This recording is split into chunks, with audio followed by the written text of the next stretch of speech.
interesting life. I did a lot of things, went a lot of places, and seen a lot of people, and very interesting place. I think I probably, for me, I had a real good life. I had a good family. Most of them are healthy. And my grandkids are wonderful, and I just had a very exciting life.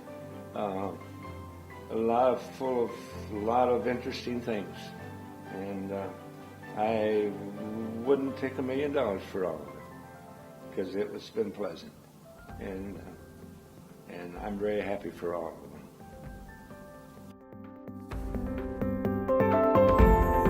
My name's Cliff Doublestein. My son Greg Doublestein lives in Indianapolis, and he has 3 sons, Matthew, John, and Will. I'm here with Will, the youngest one. Has an interview for a project he has in college. Hopefully I got the right answers, and I got some interesting things for him. I was born in Otsego, Michigan in 1929. My mother and father is Floyd Doublestein. My mother's name is Velma. And then she had 7 sons. First one was Bob Doublestein, and then there's Chuck Doublestein, then there's Earl Doublestein, and then there's Cliff Doublestein, and then there's Dwayne Doublestein, and Bernie Doublestein, and Bill Doublestein. 7 of us. I guess I was just a guy in the middle. And I had 3 of them above and 3 below. And I was just the kind of the middle guy taken in the middle of the stream. So we sharecropped a farm out in Watson, Michigan. That meant that we would take care of the cattle, and they would split, and whatever they wanted they could do. And we had pigs and chickens and ducks and turkeys. We lived in a brick house. It was kind of tall, 2 stories. And needless to say, it was kind of cold in the wintertime. And we all had to sleep upstairs. All of us boys, and we laid up there. And in the wintertime, it was very hard because they didn't have no insulation. And you'd wake up in the morning and you'd see frost on the roof and on the rafters and everything, and on the blankets, and cold and getting up. And go downstairs, and it was very, very cold. We didn't have inside toilets. You had to go outside. Every time you had to go outside, you had to walk out in cold weather and go out there, and the wind blowing through the cracks and everything. And it was very, very, very cold. And as I say, in that house, all I had was a space heater and the kitchen, the stove, wood stove, for Mom to cook on. It was a nice house, but it got pretty bad. And I remember one year, particularly that year I go back to where that calf was, the winter was really terrible. I think we had snow. If a fence post was about 4 feet, the snow was that high, and we had to go across lots to go to school. We walked through the snow, cold, terrible. And I remember, that year I says to myself, why don't we have snow plows that blow the stuff out into the field like a silo filler? And about a week later, here comes one down the road. It blew the snow out. It was very interesting. That world is different than it is today. I mean, you're living in a world almost by yourself because you don't see nobody, especially on the farm, unless you got a car, but you didn't have no car to go, and you'd have to walk. And I can remember teams of horses pulling the sleighs, and we used to go sleigh riding. We did a lot of hunting. I know my brother Erwin, he used to go, because the food was bad, he'd go rabbit hunting. You didn't take you didn't take a rifle or nothing. You'd go up there and you'd see a rabbit sitting in there, and you'd club him to death and bring him home. So that's the way we did our hunting and the way we were eating, and then of course we had our chickens and our pigs and cows and whatever. We had stuff to eat. We made it that way. My mother and dad, they were too busy bringing up kids.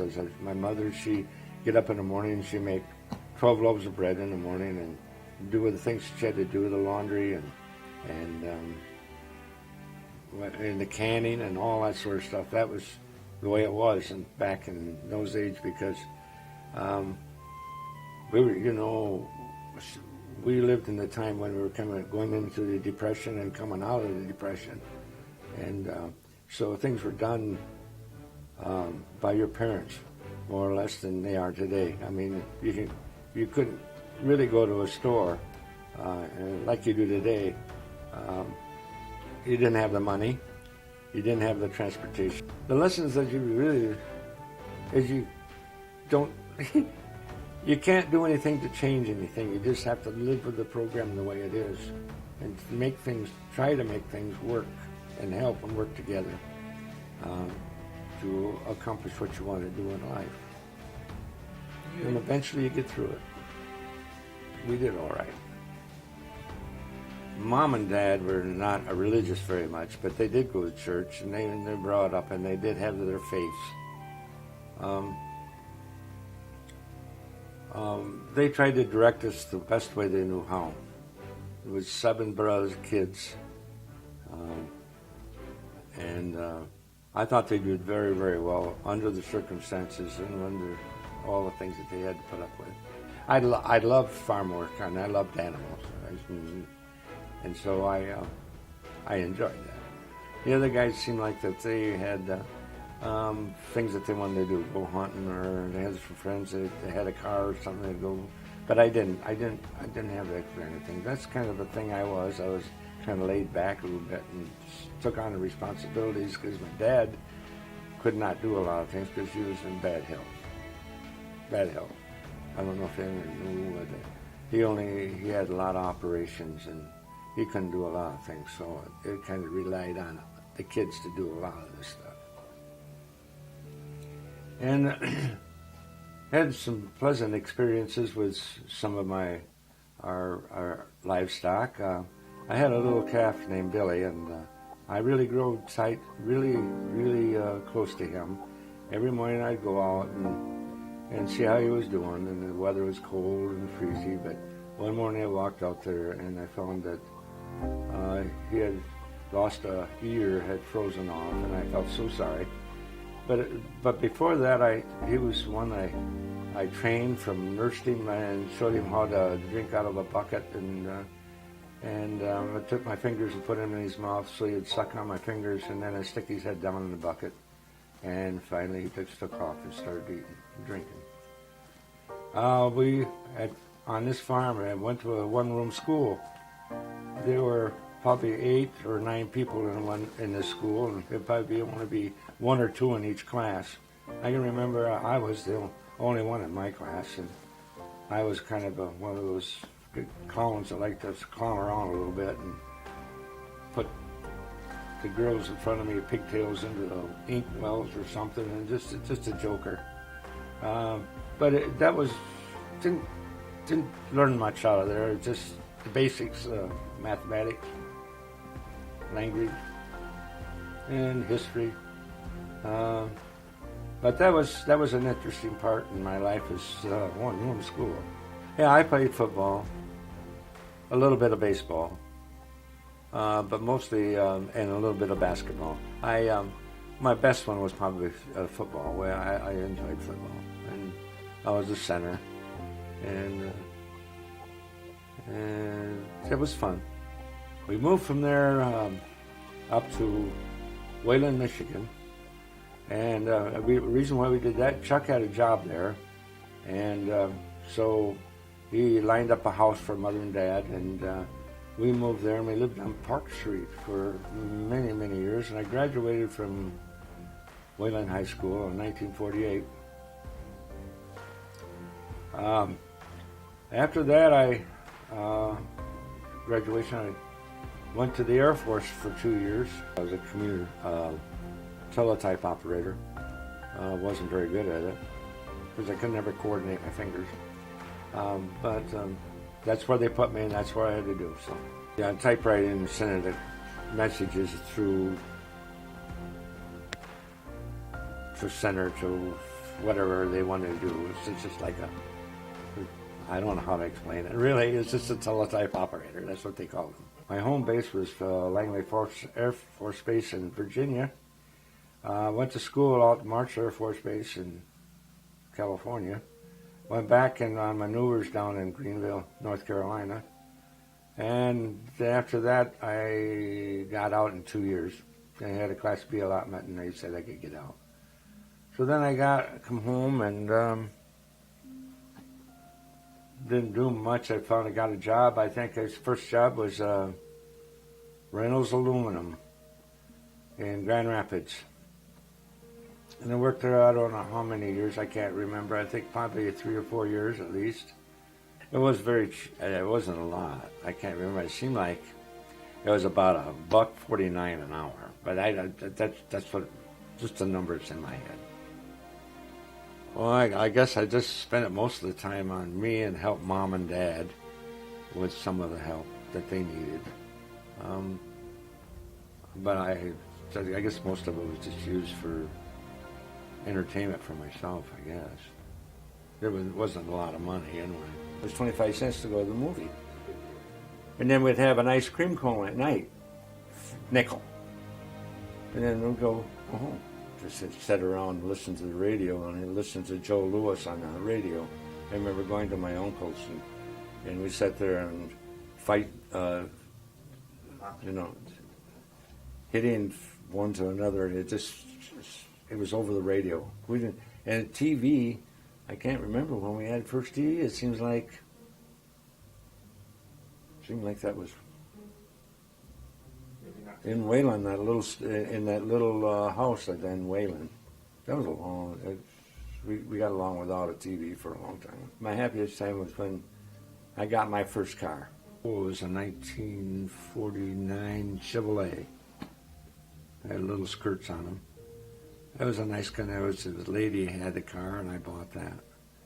And then in 1954, I bought me another Chevrolet, a brand new one. And I had that for a long time.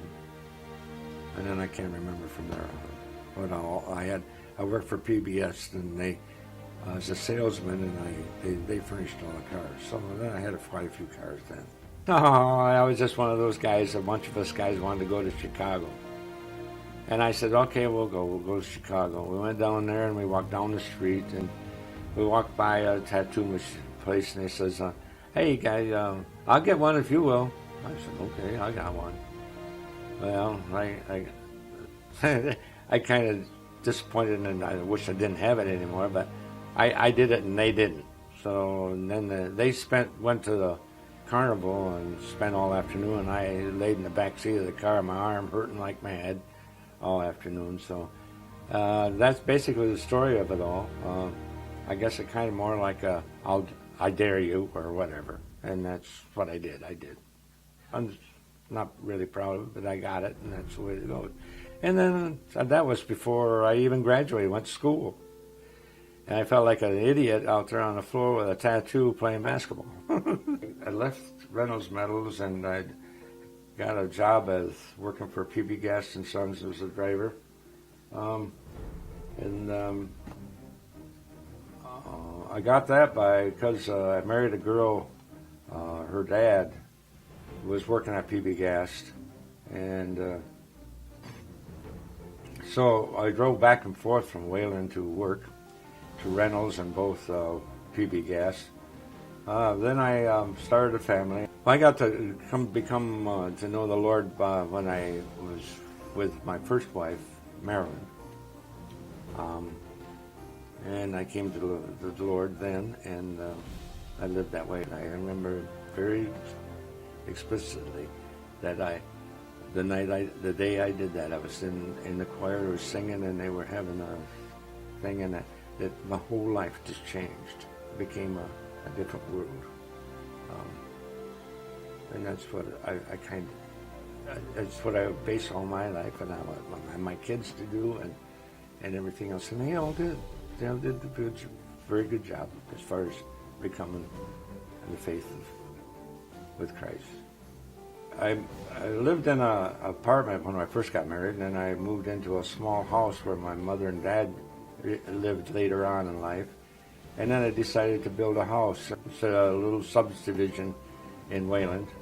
And I helped build that and did a lot of work there, laying the floor and putting up siding, putting the insulation in. And we lived there for quite a few years, and then we decided that we wanted to move to Grand Rapids, and we bought a house in Grand Rapids on Madeline Drive. And the kids went to school at Rogers. Graduated from, both of you graduated from Rogers, didn't you? I guess so. And then I had a very disappointing thing in my life, and a separation from my first wife, from Maryland, and still stayed in contact with Greg and all of them. It was kind of a very sad time. We used to do a lot of camping with Greg and Barry and Beth, and we always went camping. Well, every summer. And usually we'd either go to Gun Lake to the campgrounds, or we'd go up north to Silver Lake Campground, or maybe we'd go to another campground. I did buy me a fold-down camper. Good memories. Yes, we had a lot of good memories.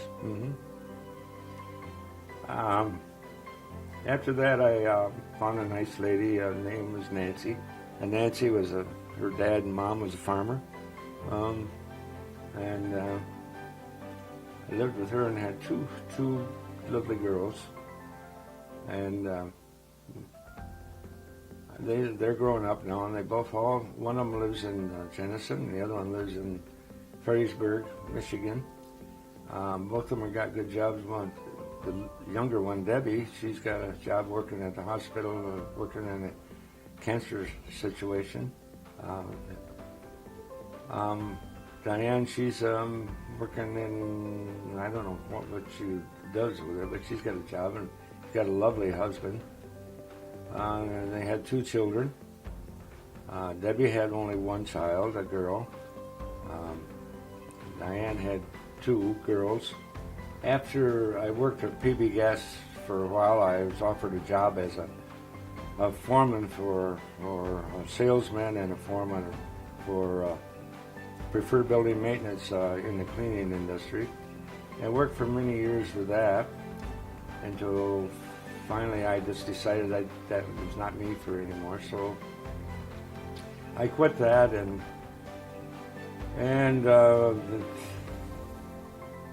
I put in an application because I was interested in, well, not interested, had a lot of expertise in cleaning. So I looked in the paper and there was an ad in there for Kentwood Public Schools for a supervisor for custodians, and so I applied for that and I got it. And I worked for Kentwood Public Schools for 10 years, got my 10 years in and retired. Your dad worked for me, his brother, Barry, he worked for me too.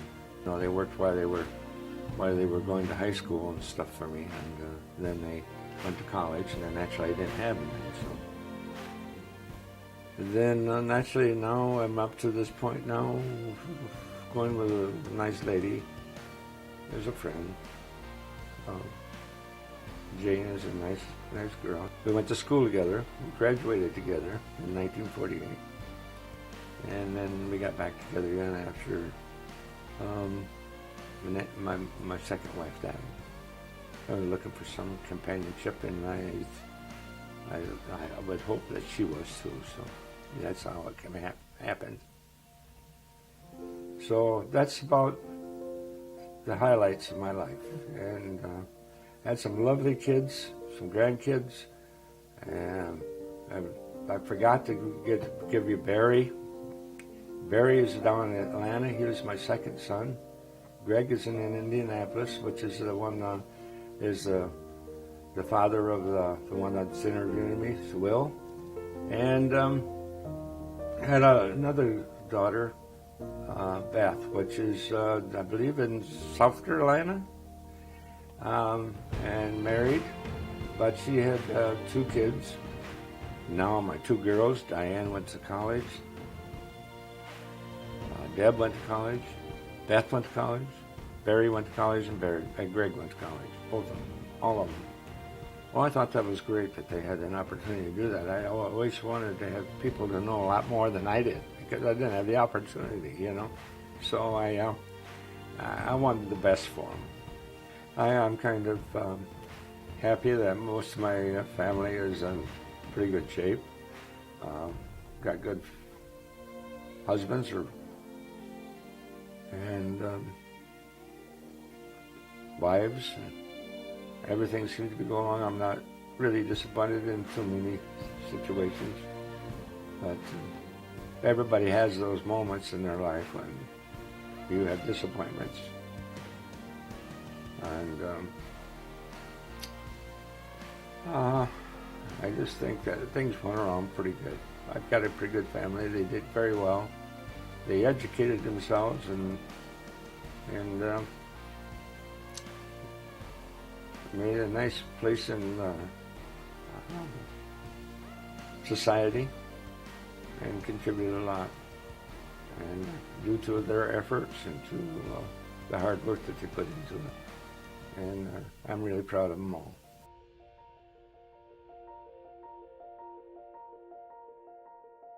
Always, from what it was a long, long time ago, there's a lot of water underneath the bridge, and a lot of happiness and a lot of sorrows.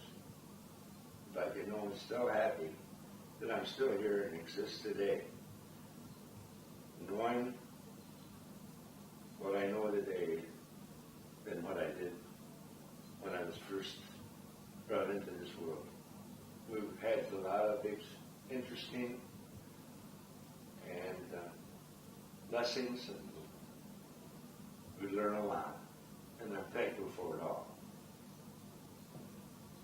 I hope that everybody turns out as well as they have right now, and everything is going to be pleasant, and I wish them all kinds of luck in this world.